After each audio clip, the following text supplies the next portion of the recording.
Parvati Divya, Sandra, பிரஜனோடலாம் சேர்ந்து ஒரு game விளையாடினாங்க.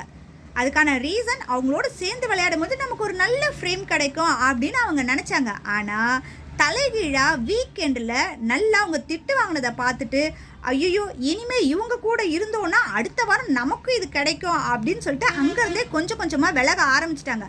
அது மட்டும் இல்லாமல் அவங்க ஃப்ரெண்டு வந்து, நீ அவங்களோட சேர்ந்து விளையாடினா உன்னோட கேம் வெளியே தெரியாது அப்படின்னு சொன்னதையும் நல்லா காதில் வாங்கிக்கிட்டு இந்த வாரத்துலேருந்து அந்த குரூப்போடு சேரக்கூடாது அப்படின்ற ஒரு முடிவு கட்டிட்டாங்க. அது மட்டும் இல்லாமல் சாண்ட்ரா டாஸ்கில் இருந்து தான் ஆன்ட்டின்னு சொல்லிட்டு பார்வதியை கூப்பிட்டுருப்பாங்க. ஒரு வார்டனாக இருக்கவங்கள அக்கா ஆன்ட்டி கூப்பிடுறதுல எந்த ஒரு தப்பும் கிடையாது. இருந்தாலும் அந்த இடத்துல சாண்ட்ராவை திட்ட வேண்டிய அவசியம் கிடையாது. இந்த இடத்துல பார்வதி அவங்களோட உண்மையான முகத்தை காட்ட ஆரம்பிச்சிட்டாங்க.